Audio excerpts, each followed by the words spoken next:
I did want to answer or attempt to answer a question that I've been asked many times about media reporting and presentations and why some stories get covered by the mainstream media, particularly the three main networks for broadcast television, CNN, MSNBC as well. And I saw a chart that was put together by a group we call Minority Report, but I wasn't as interested in the group as I was finding out if the relationships set forth in the chart were actually accurate. And so I had my staff help me. Let's find out, is this chart really accurate? I was really staggered by what was in the chart. And so had a chart. It's not the entire chart, but it's most of it done. Their chart was entitled Keeping It in the Family, and it was very interesting as you see the chart here. At CNN, the Vice President, Deputy Bureau Chief in Washington is Virginia Mosley, who is married to Tom Nides, who is the former Deputy Secretary of State under Hillary Clinton, the former Secretary of State. You have Biana Golodberga, married to Peter Orszag, who was the former Director of Office of Management and Budget under the Obama administration. You have Ben Sherwood, and he is the brother of Dr. Elizabeth Sherwood Randall, who is the former advisor to Joe Biden and also an advisor to the president. And at ABC News, you have Ian Cameron, and he is former executive producer of This Week. He's married to someone named Susan Rice, who obviously was a national security advisor to the president before she went to the UN. And anyway, you have Claire Shipman, who is married to someone named Jay Carney. Claire Shipman is a correspondent with ABC News. Then you have Matthew Jaffe, married to Katie Hogan. And Katie Hogan is the Deputy Press Secretary for President Obama's 2012 re-election campaign and is the spokesperson for Organizing for Action, OFA, which is working hard apparently to turn Texas blue, as they say. And anyway, Matthew Jaffe is a reporter with ABC News. And then, not to leave out NBC News, you have Robert Gibbs, the former White House press secretary for President Obama. You have him as a contributor to NBC News. You have former senior advisor to the president, David Axelrod, who is known for the massive and important advice he's given to President Obama as a senior political analyst for MSNBC. And, we don't want to forget over here CBS News. You have the president of CBS News is David Rhodes.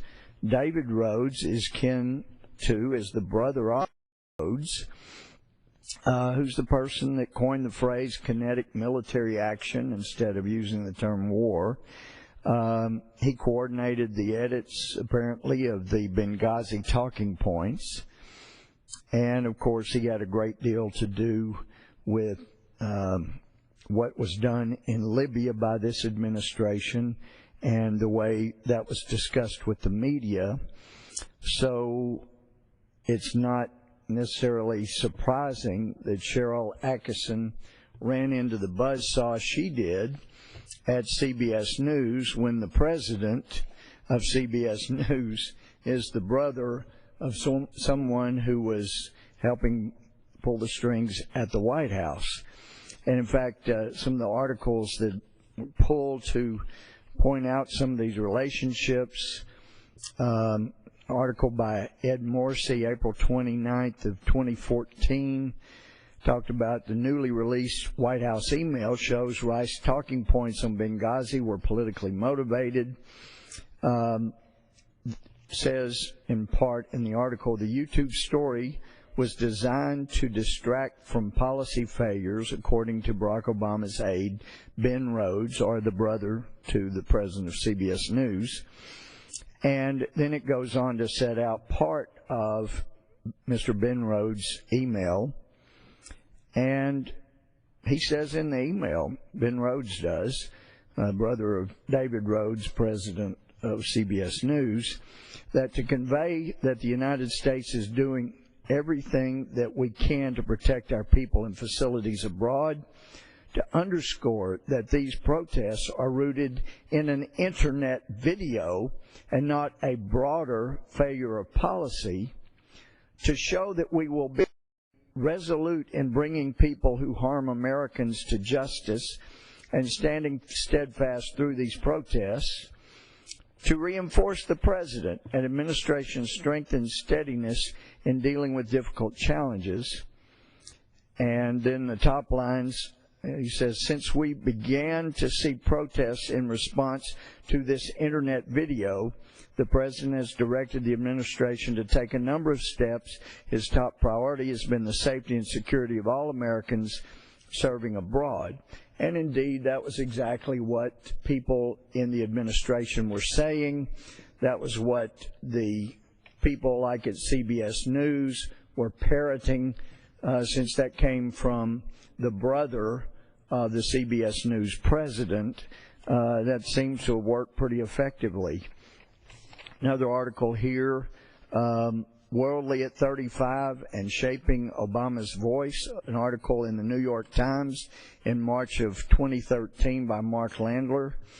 It says, as President Obama prepares to visit Israel next week, he is turning, as he often does, to Benjamin J. Rhodes, a 35-year-old national security advisor with a soft voice, strong opinions, and a reputation around the White House as the man who channels Mr. Obama on foreign policy. Mr. Rhodes is drafting the address to the Israeli people the president plans to give in Jerusalem. But his influence extends beyond what either his title or speechwriting duties suggest, drawing on personal ties and philosophical kinship with Mr. Obama that go back to the 2008 campaign. Mr. Rhodes helped prod his boss to take a more activist policy toward Egypt and Libya when those countries erupted in 2011. Further in the article, it points out that 2 years ago, when protesters thronged Tahrir Square in Cairo, Mr. Rhodes urged Mr. Obama to withdraw 3 decades of American support for President Hosni Mubarak of Egypt. A few months later, Mr. Rhodes was among those agitating for the president to back a NATO military intervention in Libya to head off, and the article says, a slaughter by Colonel Muammar Gaddafi. Further down in the article, it says, at the White House, Mr. Rhodes first came to prominence after he wrote Mr. Obama's landmark address to the Muslim world in Cairo in June 2009. The speech was notable for Mr. Obama's assertion that government should reflect the will of the people, prefiguring his policy in dealing with Mr. Mubarak and Colonel Gaddafi. Another article from March of 2011 by Rick Moran starts out as with a reference to Alice in Wonderland, when Rick Moran says, "A war is a war is a war, right? Not if you live in the rabbit hole and have to answer to Alice," talking about Alice in Wonderland as Commander-in-Chief, but Byron York is quoted, and I take it this was an article from Byron York inserted Mr. Moran's piece. It says, "In the last few days, Obama administration officials have frequently faced the question, is the fighting in Libya a war? From military officers to White House spokesmen up to the president himself, the answer is no. But that leaves the question, well, what is it?" In a briefing on board Air Force One Wednesday, Deputy National Security Advisor Ben Rhodes, and again this is 2011, took a crack at an answer. Quote, "I think what we're doing is enforcing a resolution that has a very clear set of goals, which is protecting the Libyan people, averting a humanitarian crisis, and setting up a no-fly zone," unquote, Rhodes said. Quote, "Obviously, that involves kinetic military action, particularly on the front end," unquote.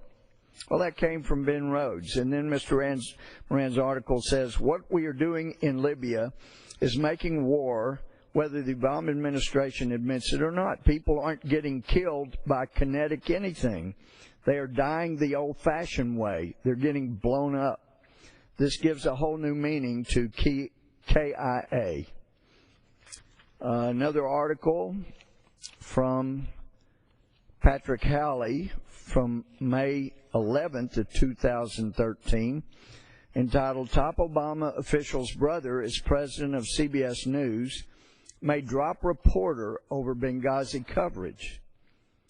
It says the brother of a top Obama administration official is also the president of CBS News, and the network may be days away from dropping one of its top investigative reporters for covering the administration's scandals too aggressively.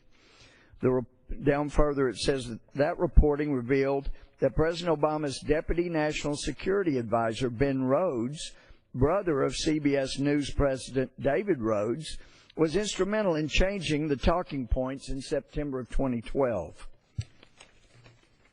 The article further down says more about Mr. Rhodes being a 35-year-old New York native.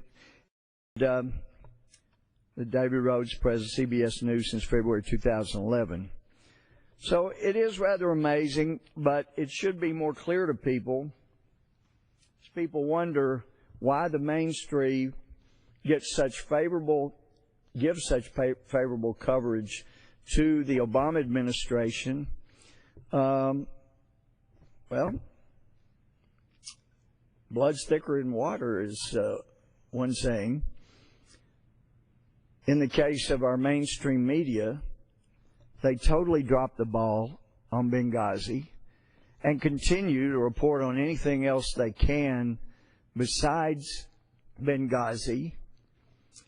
I am very grateful that the mainstream media on the left and right back in the 70s did not drop the Watergate investigation. They stayed on it till the truth came out.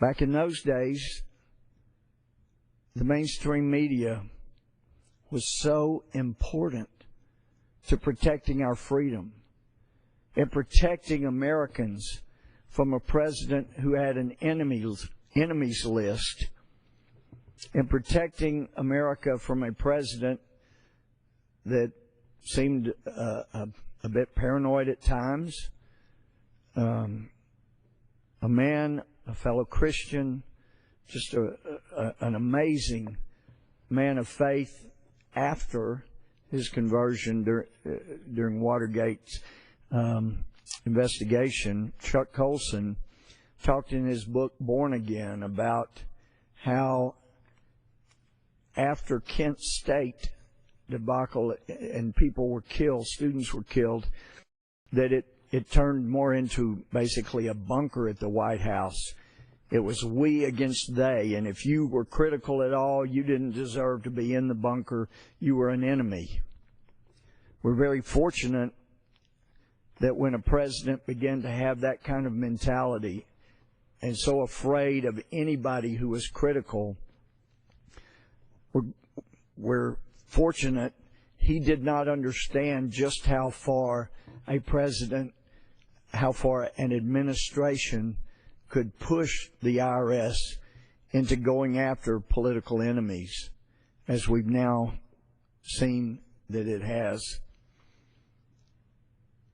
Whether or not the IRS's weaponization before the 2012 election, after the president had a call to arms right here in front of the House and the Senate, and the cabinet members, Joint Chiefs of Staff, and Supreme Court sitting right here, when he mistakenly asserted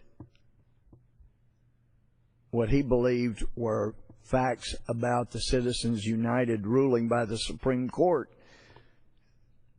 And it was so wrong to the point that Justice Alito sat right here, just feet away from where I'm standing, shaking his head and saying, not true, not true, not true. Nonetheless, people at the IRS heard the call. They paid attention, and they came to understand if maybe the Supreme Court says conservatives can run ads and get involved in political issues like union groups do, but maybe we can stop them. And they effectively did that by putting their investigations into their tax status on hold and refusing to give them any kind of decision until well after the 2012 election, thereby silencing those voices. I've had reporters who obviously don't understand the tax code and the power of the IRS say, well, what difference does it make? Those groups probably shouldn't have been applying for tax status like they were anyway, obviously showing the ignorance of the reporters when they asked those questions. Because the way the Internal Revenue Code is set up, if someone in the general population just decides, I want to get a bunch of friends together who have political beliefs like I do, and we're going to pool our money together, and then we're going to start spending it on issues to educate the American public, well, somebody's got to account for all that money. And you don't want the IRS coming after you as you accumulate money to spend on political education of America. So you have to go begging to the IRS for the proper designation so that you can go about gathering money without them coming against you as being a single individual raising money to spend on political issues. That also, Mr. Speaker, is one of the reasons why we need to throw out the Internal Revenue Code. Just pass a bill that says as of a certain date, the Internal Revenue Code will be totally void, and that gives us a deadline to shoot for. I like the idea of a flat tax. There are people that I love and respect that think a fair tax is a better way to go. But by scrapping the Internal Revenue Code, throwing it out on a date certain, then we would only have so long to get a new tax code figured out. We would be serving notice to people that that's when it would change. I've heard our president say so many times people need to pay their fair share. Well, it doesn't look like that's ever going to happen until we have a flat tax, where if you make more, you pay more. You make less, you pay less. That's what we ought to be doing. And anyway, as a result of having an IRS that became weaponized on behalf of one administration, and we do need a special prosecutor. I've been pointing that out for quite some time. There are criminal laws that may have been violated, and that's why we need a special prosecutor, not the Justice Department. We've seen their kind of just us rather than justice.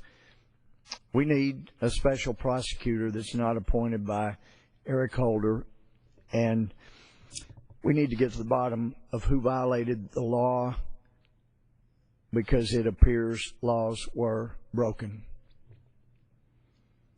But some wonder why the mainstream doesn't get into the IRS weaponization more. We see the familial relationships between the mainstream media, not that I'm saying CNN and MSNBC on the extreme left are mainstream media, but they are part of the media who avoids reporting anything negative about this president. Well, you hate to report things negative on your own family, so that's understandable. So, Mr. Speaker, it explains a lot once you begin to see all of the marriages, all of the sibling relationships between this administration and people in the media, siblings in the media, people calling the shots and giving the advice in our major news media.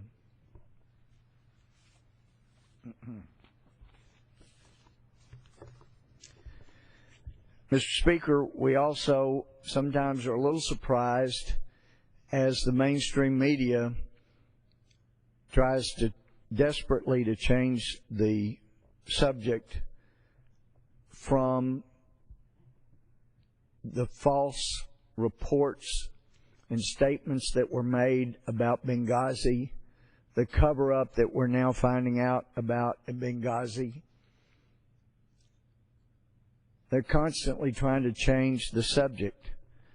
So, in their desperation to protect their familial relationships in the administration, heck, I had called today, want me to come on the news tomorrow and talk about climate change. Used to be called global warming until people realized, wow, it's not really warming anything very serious, so we better start calling it climate change. And as any real scientists know, when you come up with a scientific theory, then there are certain facts that will prove your theory or your assertion. Talk about climate change, people are not doing that. Whatever happens, if there are a lot of tornadoes, they say, see, it's climate change. If there are very few tornadoes, they say, see, it's climate change. If we have numerous hurricanes, they say, see, it's climate change. If there are not many hurricanes, they say, see, it's climate change.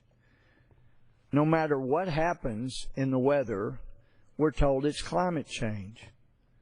And the truth is, I believe in climate change. I not only believe in climate change, I know it's happening. Usually, most places, 4 times a year. They're called seasons. And then we have climate changing. I'll never forget back in the mid-'70s, it was the cover of one of the main American magazines about how we were heading into a new ice age. And I thought, well, that doesn't make sense. I do believe the Bible, and I don't believe the world's going to end in ice. That just doesn't seem right. And yet we heard scientists telling us, oh, no, we're at the beginning of a new ice age in the mid-1970s. I thought, well, we're at the beginning of a new ice age? And they were wanting to change everything we were doing. Oh, we got to change everything we're doing about power, about fossil fuels, everything, because we're at the beginning of a new ice age.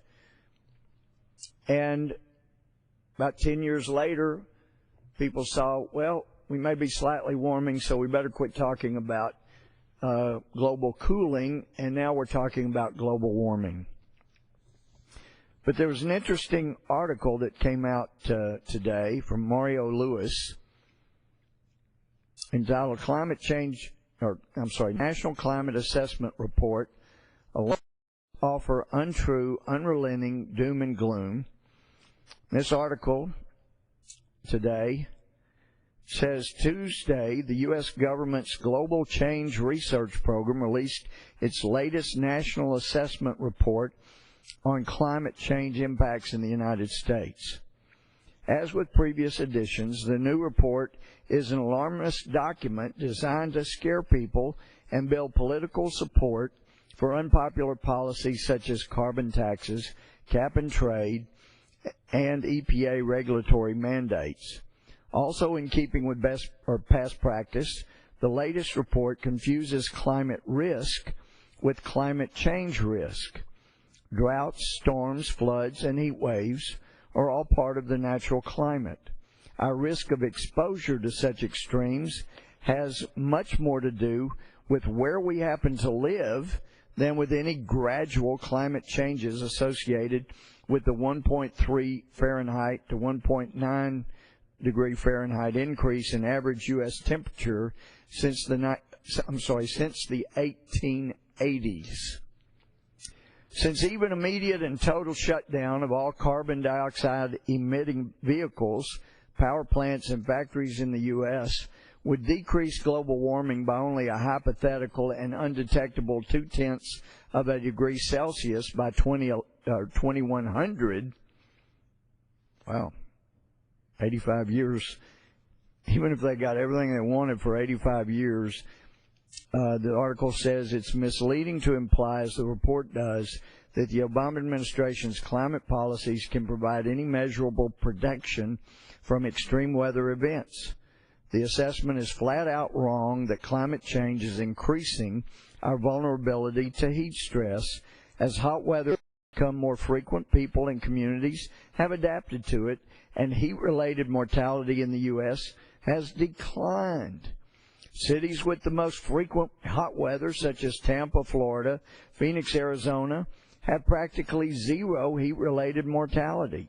That is the most probable future for most U.S. cities if global warming continues.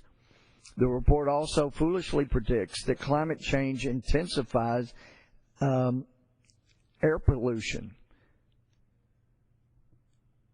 As EPA's own data show, despite allegedly unprecedented warming, the U.S. air quality has improved decade by decade since 1970s as emissions decline. The report blames climate change for the Midwest drought of 2012, but the government's own analysis concluded otherwise. Neither ocean states nor human-induced climate change, factors that can provide long lead predictability, appeared to play significant roles in causing severe rainfall deficits over the major corn-producing regions of central Great Plains. This assessment ignores substantial data and research finding no long-term increase in the strength and frequency of tropical cyclones and no trend in extreme weather-related damages once losses are normalized or adjusted for changes in population, wealth, and consumer price index. For example, the report says trends in the frequency and intensity of tornadoes are uncertain, whereas in fact there is no trend. And a new study by University of Colorado professor Roger Pilkey finds with some certainty, quote, that the number of years large tornado losses has actually decreased, unquote, during the 1993 to 2013 compared to 1950 to 1970. Similarly, the U.S. is currently in the longest period on record with no major Category 3 to 5 hurricane landfalls. The good news is not included in the report. The assessment gives short shrift to the warming pause, which it calls short-term. In the assessment, the pause is depicted as running from 1998 through 2012. That's 15 years. In fact, the pause is now 17 years and 8 months long. More tellingly, the assessment does not discuss the growing divergence between climate model predictions and observations. The divergence now in its 34th year and accelerating due to the pause raises questions about the climate sensitivity assumptions on which dire climate change scenarios depend. Climate sensitivity is an estimate of how much warming will eventually result from a doubling of atmospheric carbon dioxide concentrations relative to pre-industrial levels. In its discussion of sensitivity, the assessment basically endorses the UN Intergovernmental Panel on Climate Change's 2007 likely sensitivity range of 3.6 degrees to 8.1 degrees Fahrenheit and best estimate of 5.4 degrees Fahrenheit. It neglects to mention that partly due to the pause and model overshoot of observed temperatures, the IPCC's 2013 report lowered the bottom end of the likely range and declined to offer a best estimate. More importantly, the assessment presents the debate over climate sensitivity as a he said, she said, as if a single paper by John Fasulo and Kevin Trenberth balances out some 16 recent papers indicating that the IPCC climate sensitivity estimates are too hot. In other words, it's just wrong.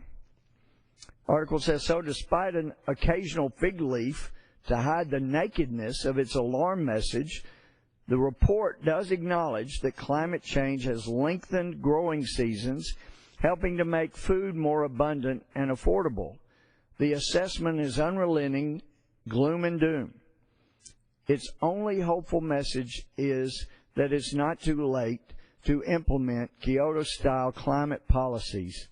Sorry, that's not good enough, even for government work. Marlo Lewis is a Ph.D., a senior fellow at Competitive Enterprise Institute, and it really is important to realize what's at stake here. And it's something that shocked me back when we were trying in my freshman term to amend and reform the Endangered Species Act that has wreaked such havoc with our economy and continues to cause people to lose jobs.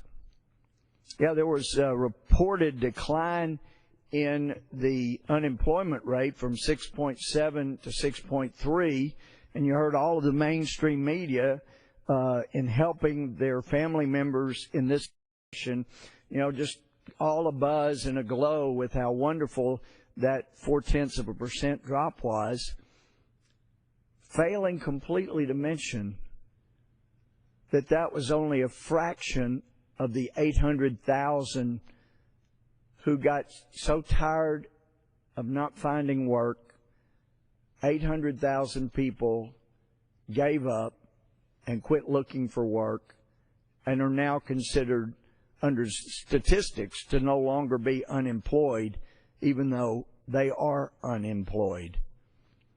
It doesn't account for all the people that are underemployed, that are out of college and can't find jobs.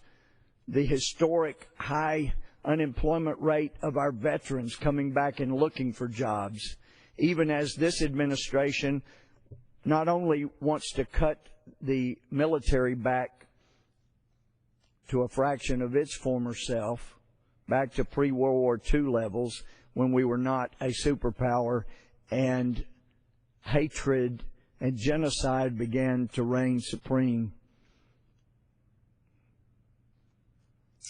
That doesn't explain why the administration and some people here in the House, friends of mine here in the House, that are saying, you know what, let's give the few jobs left in our military to people that are not lawfully in this country And if they'll do that, even though it'll displace one of the few military jobs left after we cut the military back so far, and even though it'll push them into an even growing high unemployment rate for veterans, let's go ahead and give those few jobs left to people who are not lawfully in the country. It's not a good idea.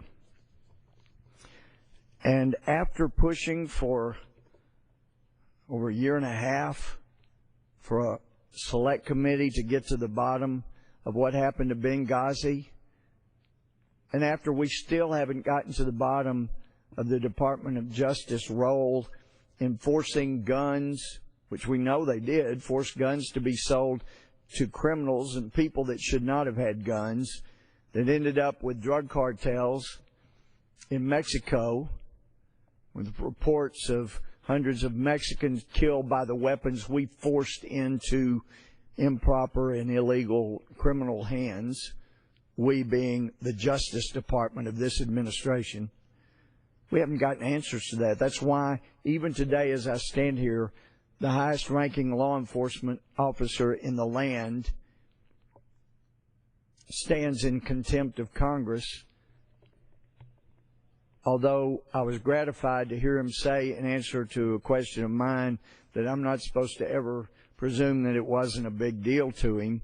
Unfortunately, he said a year ago to ABC News that it wasn't any kind of big deal at all, because to be a big deal, he would have had to have respect for the people that voted for the contempt, and since he had no respect for the people that voted for the contempt, it wasn't a big deal to him. So a year ago it wasn't a big deal, and this year apparently it's still a big deal, but I'm not supposed to think that it's not a big deal to him, even though that's what he said. And the familial relationships in the mainstream media continue to give cover. And as I've continued to complain about the inadequate investigation into the Tsarnaevs, the failure of this administration to properly investigate the Tsarnaevs, even after the Russians, who are not our friends, gave us twice a heads up. Look out, the older Tsarnaev has been radicalized. And now you've got people in the mainstream media parroting what the Obama administration is saying, well, those darned old Russians, they should have given us more information. No, they did us a favor, giving us a heads up. We're not their friends.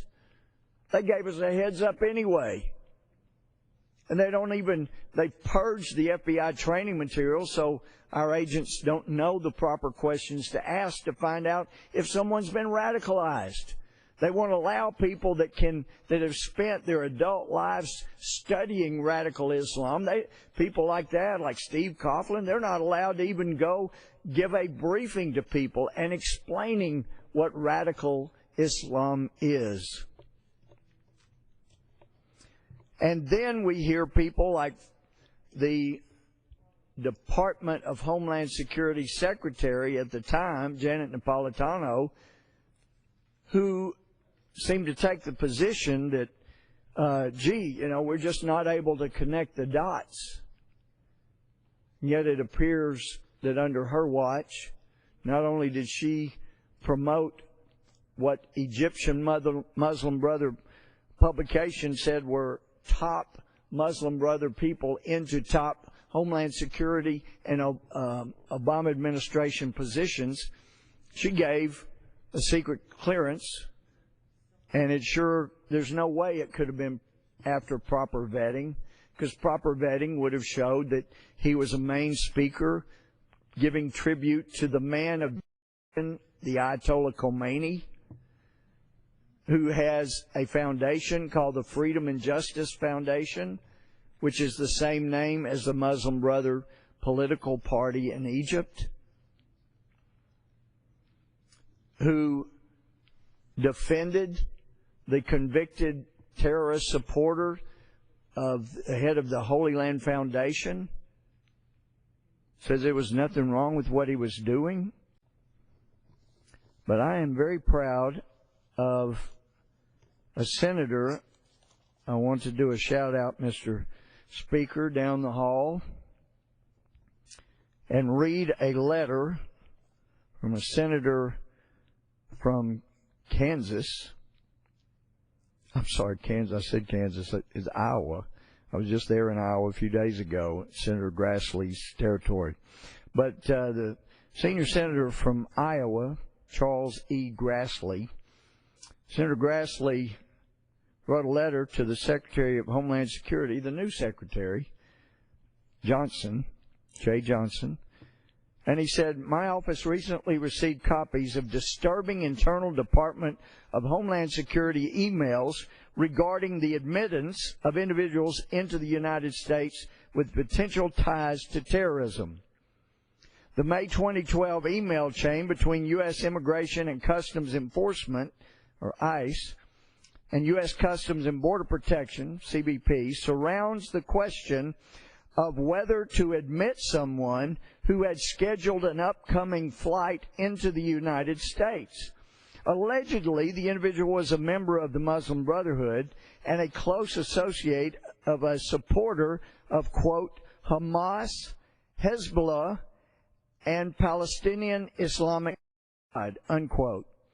According to the same email, the individual had been in secondary inspection, quote, several dozen times of the past several years, unquote, but had not had a secondary inspection since 2010. One of the responses to the initial email states, quote, the CBP, National Targeting Center, NTC, watch commander advised that the subject had sued the CBP twice in the past, and that he's one of the several hands-off passengers nationwide. Apparently his records were removed in December of 2010, and the DHS secretary was involved in the matter, unquote. The email continues, I'm puzzled how someone could be a member of the Muslim Brotherhood and unindicted co-conspirator in the Holy Land Foundation trial, which parenthetically was a trial in which people were convicted of supporting terrorism, providing financial support for terrorism, convicted, and this individual mentioned was a named co-conspirator in the pleadings. The message in the email goes on, it could be an associate of, and then was redacted in the email that was gotten, say that the U.S. is staging car bombings in Iraq and that it's okay for men to beat their wives, question who was behind the 9/11 attacks, and be afforded the luxury of a visitor visa and D-Watch listed. It doesn't appear that we'll be successful with denying him entry tomorrow, but we could reevaluate the matter in the future since the decision to D-Watch list him was made 17 months ago. Senator Grassley's message to Secretary Johnson at DHS said, in order to understand the events described in these emails, please provide the committee with answers to the following questions. Number one, why was this individual removed from the watch list in December 2010? Two, please describe the nature, extent, and reasons for the involvement of the DHS secretary or her staff in the removal of the individual from the watch list. Three, what is the current watch list status of this individual? Four, how many people are on the hands-off list mentioned in the email? Five, what qualifies someone to receive the hands-off designation? Six, does filing a lawsuit result in being designated hands-off and thus avoiding secondary security screenings? Seven, who makes the determination that an individual should be considered hands-off? Senator Grassley says, I would appreciate receiving answers to these questions by March 3rd, 2014. Should you have any questions regarding the matter? And he goes on, signed Charles E. Grassley, ranking member in the Senate. And then there is an attachment to his letter.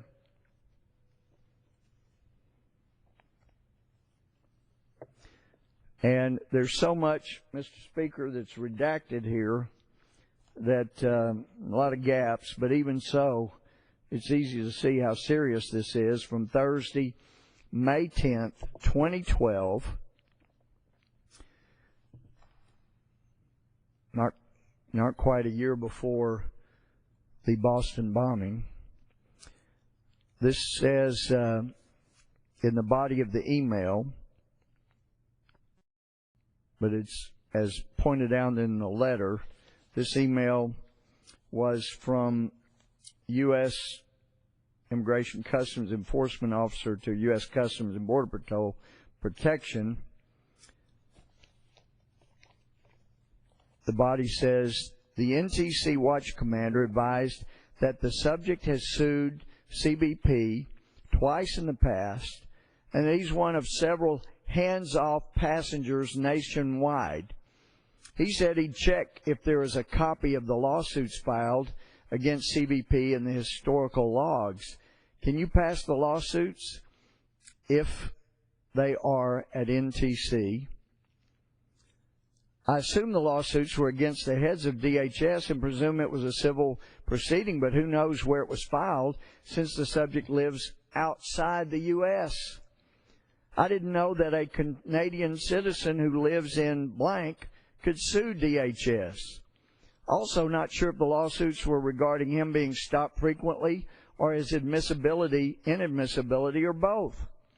If the lawsuits weren't about his admissibility, inadmissibility, we should proceed forward regarding that once the lawsuits are reviewed. If the lawsuits aren't readily accessible at CBP and NTC, I can check with someone at CBP headquarters to get them. Apparently his records were removed in December 2010, and the DHS secretary was involved in the matter. I'm puzzled how someone could be a member of the Muslim Brotherhood and unindicted co-conspirator in the Holy Land Foundation trial, be an associate of, and it's blanked out, say that the U.S. is staging car bombings in Iraq, and that is okay for men to beat their wives, question who was behind the 9/11 attacks, and be afforded the luxury of a visitor visa and D-Watch listed. It doesn't appear we'll be successful with denying him entry tomorrow, but maybe we could reevaluate the matter in the future since the decision to D-Watch list him was made 17 months ago. Thanks, and then the name blotted out. And anyway, other messages. One, in response down the email chain, I spoke with CBP blank, who is obviously very familiar with this traveler. I'm of the opinion that blank meets the parameters for refusal based on the 3 INA 212A3 terrorism charges, and that when he enters the U.S. on a B1, B2 for lectures, speeches for organizations, or for events where a registration fee is required or admission needs to be paid, he should probably be seeking an R1 or an O1 visa instead. Perhaps one of the reasons he has not applied for an O1 visa or R1 visa is because of the terrorist-related questions these forms ask that he would then be forced to answer. Does NTC have any background information or guidance it can share on the logs or former records this subject has had? Or if he has applied for any waivers of inadmissibility? Does NTC have any objections if CBP denies admission to blank under either terrorism grounds or improper non-immigrant visa? Based on a review of the statements of the subject, I think it is clear that he meets the definition of endorsing and inciting. If he'd like to enter the U.S. in the future, he can seek a waiver to overcome those inadmissibility grounds, but none has been sought to my knowledge. And a prior email prior to that was yesterday afternoon.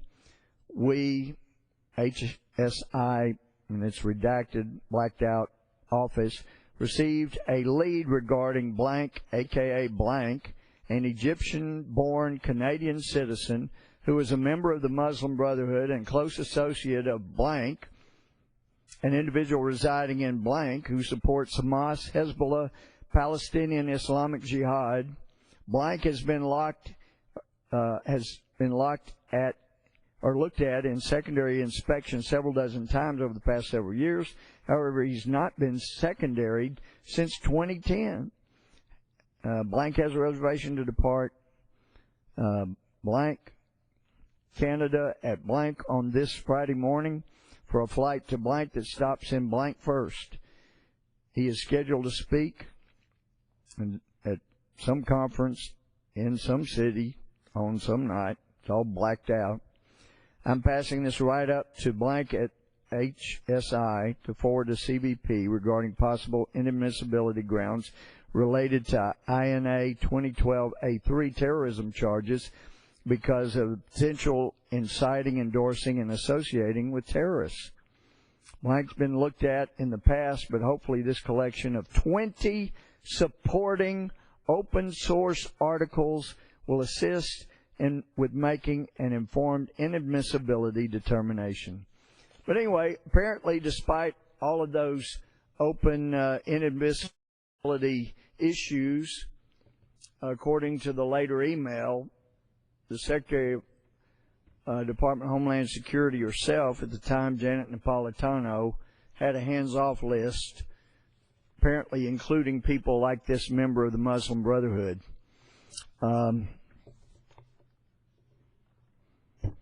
When it comes to the Boston bombing,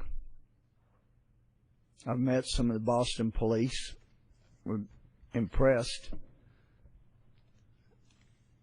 And I would bet if the city of Boston Police Department had been given a heads up by either the FBI or CIA that the Russians say the Sarniev guy has been radicalized, is capable of murder, then it would have entirely changed the investigation by the Boston Police Department into people that were killed that were known to Sarniev. And I would bet you, since I'm not aware of the Boston Police Department having had their training materials purged to exclude anything that might offend a radical Islamist, they may have been able to go out to the mosque and ask about Sarniev if they had known the allegation that he'd been radicalized, and they may have been able to answer better questions about the type of Islamic leaders that the older Sarniev liked, that he read, that he endorsed, and could have made a better decision on whether or not he'd been radicalized than our own Justice Department did. That should have been shared with the Boston police. If they had had that information without having had their training materials purged, they may have done a better job of protecting those people at the Boston Marathon. And then you read emails going back and forth among our ICE agents, Customs, Border Patrol people, shocked that a guy who's a Muslim brother, who has incited people to hatred against the United States, who was a named co-conspirator with people who were convicted of supporting terrorism, how it is the Secretary of Homeland Security could give him a pass, just as she did to a reported member of the Muslim Brother, reported by Egyptian magazine, supportive of the Muslim Brotherhood, how she could just give him a secret security clearance. And even after I tell her about his downloading 2 documents from a classified source that she gave him access to, and pointed out to her about a reporter saying he had tried to shop the 2 documents. She said she investigated, but I know they didn't, because they never even talked to the one reporter that knew about the documents being shopped. They never checked. As far as I know, he's still giving advice at the top level of Homeland Security as a Muslim brother, according to the Egyptians. He's given access to our classified documents. And then we see that same Homeland Security Secretary that gave him access to classified documents that he reportedly, and according to somebody I trust, he had shopped them, trying to get a national news media to publish them. They didn't even look into it. They didn't even investigate that properly. How safe can America be when Homeland Security is creating hands-off lists that put us at risk? With that, I yield back.